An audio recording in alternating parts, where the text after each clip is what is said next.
Hello everyone and welcome back to another tutorial where I'm going to show you how you can download and install the Stumble Guys game on your PC. So let's get started right away. First of all, open up the Steam application on your device and make sure that you are logged in using your email address and your password. Now from the store page, just tap on the search button and then type in Stumble Guys and begin your search. Once you find the game, you can click on it and this will take you into the game page where you can check out the trailer as well as the reviews. Now scroll down and then click on the Add to Library button.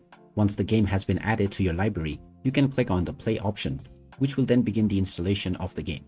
Just choose your installation directory, and once the game has been installed, you can open it from your desktop shortcut or from the Steam application as well.